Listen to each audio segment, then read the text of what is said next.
तो हमने जब डाइलेक्ट्रिक पढ़ा था, इंसुलेटर और डाइलेक्ट्रिक, तो मैंने डाइलेक्ट्रिक की डेफिनेशन पढ़ाई थी। उसके बाद हमने पोलराइजेशन पढ़ लिया था, जिसकी वजह से ये पोलराइजेशन का डेरिवेशन जो है, ये पार्ट, ये इक्वेशन नंबर 2 ये समझ नहीं आई थी कहाँ से आई। ठीक है, तो इक्वेशन 2 को जानने के लिए थोड़ा सा बीच का पार्ट पढ़ लेते हैं। बीच में थोड़ा छूट गया था 1 पेज के लगभग, तो वो देख लेते हैं। तो यहाँ तक हो गया था डाइलेक्ट्रिक्स तक। उसके बाद पोलराइजेशन पढ़ा लिया था। डाइलेक्ट्रिक्स की डेफिनेशन बता देता हूँ जहाँ तक आपको पढ़ना है। उसके बाद 1 पेज पढ़ना है।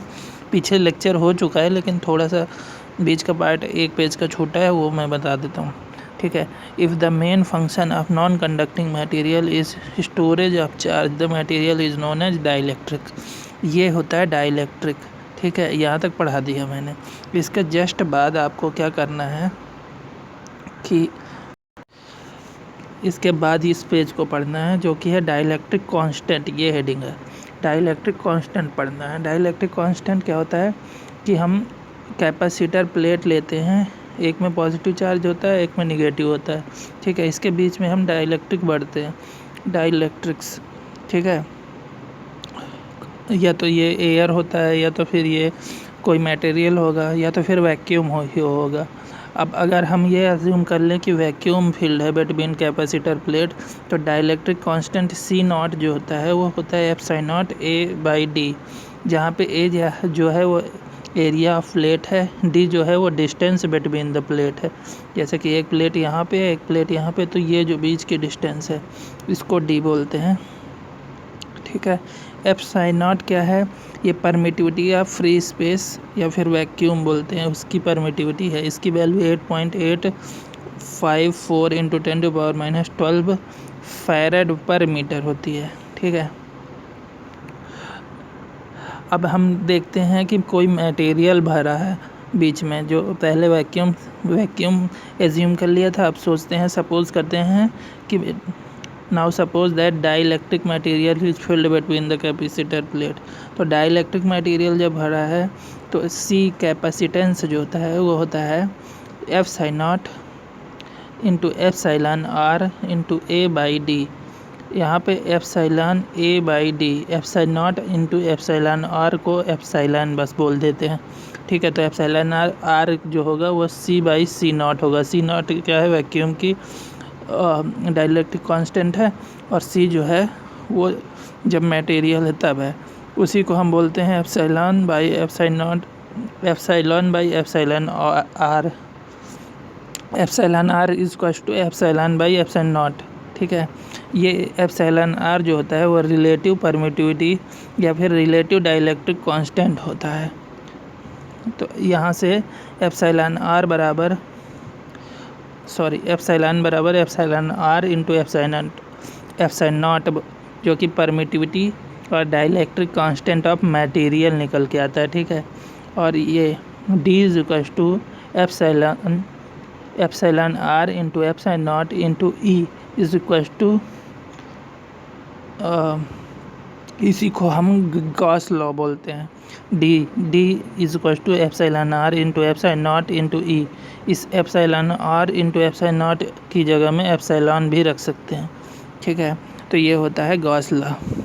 ये यूज़ हुआ था पोलराइजेशन में, हमें समझ नहीं आया था ये कहाँ से आया, इसीलिए बता रहा हूँ। और D जो होता है वो होता है dielectric flux density. Dielectric flux density D की वैल्यू इलेक्ट्रिक फ्लक्स डेंसिटी, इसकी unit coulomb per metre square. और E जो होता है वो electric field intensity. Electric flux density और E जो है वो इलेक्ट्रिक फील्ड इंटेंसिटी है। इसकी जो यूनिट है वो वोल्ट पर मीटर है। ठीक है, इसके बाद अगले हमने जो बहुत सारे डाइपोल पढ़ा था, तो वो डाइपोल मोमेंट क्या होता है वो पढ़ लेते हैं। तो इलेक्ट्रिक डाइपोल मोमेंट क्या होता है कि 2 चार्ज, एक पॉजिटिव चार्ज है, एक नेगेटिव चार्ज है, अपोजिट चार्ज को कुछ डिस्टेंस पे जब हम रख देते हैं तो एक डाइपोल बन जाता है, इलेक्ट्रिक डाइपोल बोलते हैं उसे। और इसकी वैल्यू जो होती है वो होती है कोई भी एक चार्ज की वैल्यू इंटू जो उनके बीच के डिस्टेंस है। ये होती है इनकी, और इसकी डायरेक्शन माइनस से प्लस की ओर होती है। ठीक है, अब पढ़ लेते हैं। Two equal and opposite charges separated by certain distance constitute a electric dipole.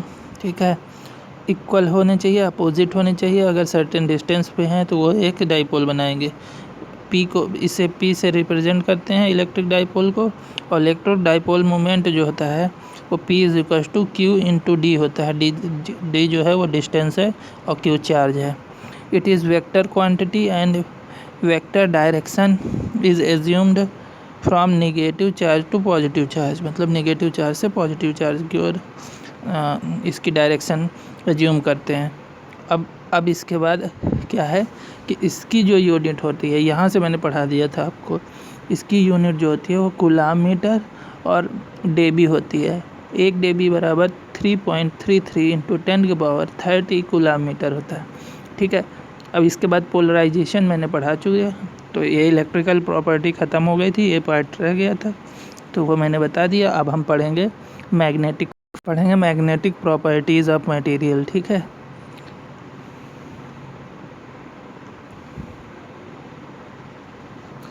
तो स्टार्ट करते हैं मैग्नेटिक प्रॉपर्टीज़ ऑफ मटेरियल। ठीक है, तो मैग्नेटिक प्रॉपर्टीज़ ऑफ मटेरियल क्या होता है कि जब भी कोई मटेरियल है उसको मैग्नेटिक फील्ड में रखते हैं तो या तो फील्ड उससे पास करती है जब, तो या तो वो फील्ड को अपनी साइड को आकर्षित करता है, अट्रैक्ट करता है, या फिर फील्ड लाइंस उससे रिपेल होती हैं। मतलब अगर कुछ भी हुआ, या तो रिपेल हुई, जैसे यहाँ पे देखिए ये फील्ड लाइन सीधी नहीं गई हैं, क्या हुआ है कि ये मटेरियल साइड को अट्रैक्ट हुई हैं जाते समय, और यहाँ पे ये रिपेल हुई हैं, मटेरियल के अंदर से फील्ड लाइन पास नहीं हुई हैं, रिपेल कर दिए मटेरियल ने, तो वो मैग्नेटिक प्रॉपर्टीज़ हैं उस मटेरियल में। लेकिन कुछ मटेरियल हैं जिस पे मैग्नेटिक फील्ड लाइन पे कोई इफ़ेक्ट नहीं पड़ता, जैसे मैग्नेटिक फील्ड में रखा तो फील्ड लाइन सीधे सीधे निकल जाती हैं, चाहे मटेरियल हो चाहे ना हो, उससे कोई फ़र्क नहीं पड़ता, तो उसे नॉन मैग्नेटिक मटेरियल बोलते हैं। ठीक है, और जितने मटेरियल होते हैं उनमें सब में मैग्नेटिक प्रॉपर्टीज़ होती हैं सारे, पर ये कुछ ऐसी होती हैं जिनमें जो मैग्नेटिक प्रॉपर्टीज़ हैं वो निग्लेक्जिबल होती हैं, मतलब बहुत कम होती हैं, तो हम उनको नॉन मैग्नेटिक मान लेते हैं।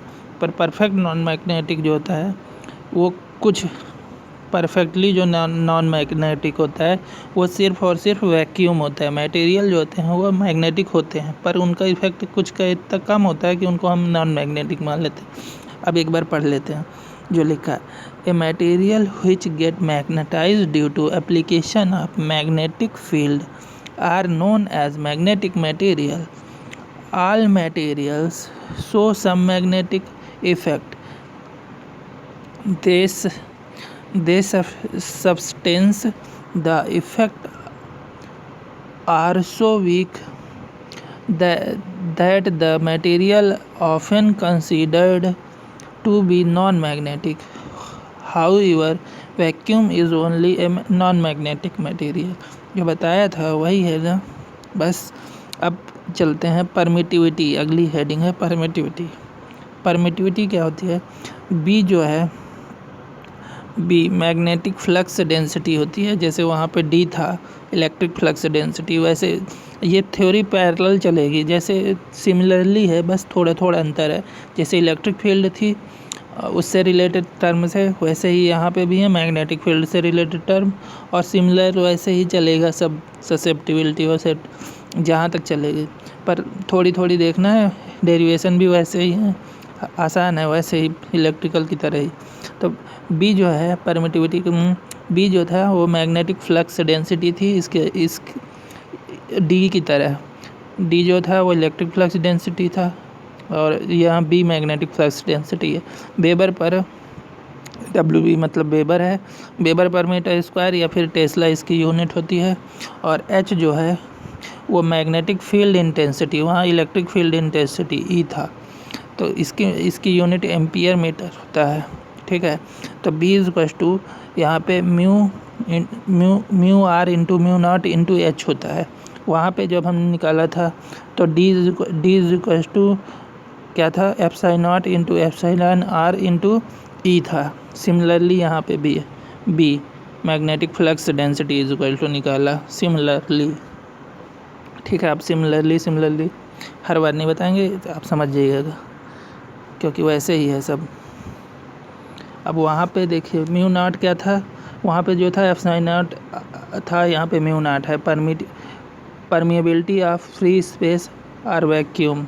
ठीक है, वहाँ पे इलेक्ट्रिकल परमिएबिलिटी थी, यहाँ पे मैग्नेटिक है। वहाँ परमिएबिलिटी थी, यहाँ भी परमिएबिलिटी है, लेकिन वहाँ इलेक्ट्रिकल थी, यहाँ पे मैग्नेटिक है। ठीक है, म्यू नॉट की वैल्यू 4 पाई इंटू 10⁻⁷ हेनरी पर मीटर होता है। और mu r relative permeability of material है। Mu is equal to mu are into mu naught होता है, परमिटिविटी ऑफ मटेरियल म्यू होती है। ठीक है, वहाँ पे एप्सिलॉन था, epsilon is equal to epsilon are into epsilon naught. ठीक है, वहाँ पे इलेक्ट्रिकल डाइपोल था, यहाँ मैग्नेटिक डाइपोल है।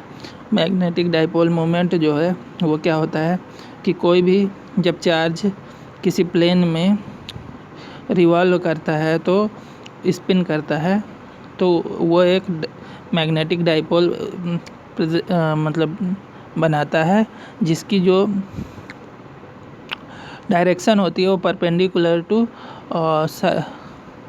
सरफेस होती है जिस पे वो रिवॉल्व करता है। ठीक है, तो अगर एक्स वाई प्लेन पे कोई मैग्नेटिक फील्ड करंट मतलब कॉइल रखा है जिस पे करंट पास कर रहा है, तो इस पे मैग्नेटिक डाइपोल जो बनेगा वो जेड डायरेक्शन में आएगा। और आर अगर रेडियस है जिस पे रिवॉल्व कर रहा है, तो मैग्नेटिक डाइपोल मोमेंट क्या होता है कि इसकी वैल्यू जो होती है वो होती है P M is equal to I current जो प्रोड्यूस हो रहा है, और ए एरिया ऑफ सर्कल या फिर जो रिंग है जिस पे हम करंट प्रोवाइड करा रहे हैं, जिसकी वजह से मैग्नेटिक डाइपोल बन रहा है। या फिर रिंग को ये मान सकते हैं कि ऑर्बिट है, ऑर्बिट जिस पे इलेक्ट्रॉन जो है रिवॉल्व कर रहा है, जिसकी वजह से करंट बन रहा है, तो उसकी जो रेडियस है वो आर है। ठीक है, यहाँ पे तो ए जो है वो यहाँ पे P M is equal to I into A पे एरिया ऑफ दैट रिंग है। और एन कैप क्या है, एन कैप जो है unit vector perpendicular to the plane containing current loop. जो करंट या लूप है, इसी को करंट लूप भी बोलते हैं, जो करंट लूप है उसको जो कंटेन कर रहा है उसके परपेंडिकुलर जो यूनिट वेक्टर एन कैप है। ठीक है, तो हम यहाँ पे आई को ऐसे ही रखें, एरिया को हम एज ए सर्किल कंसिडर करें आर रेडियस का, तो एरिया को पाई आर स्क्वायर लिख सकते हैं। इंटू जेड डायरेक्शन में है तो N cap N into Z cap लिख दिया है, N cap into Z N Z cap लिख दिया है यहाँ पे, सॉरी। इसकी यूनिट जो होती है वो एम्पियर मीटर स्क्वायर या फिर बोहर मैग्नेट्रॉन होती है। और ये बोहर मैग्नेट्रॉन जो है वो atomic unit of magnetic dipole moment बोलते हैं इसको।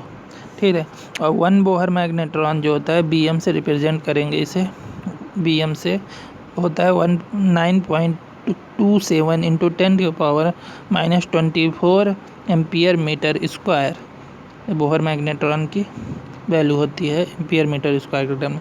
अब मैग्नेटाइजेशन पढ़ते हैं, जैसे वहाँ पोलराइजेशन पढ़ा था, सिमिलरली वैसे ही है। It is defined as magnetic dipole moment per unit volume.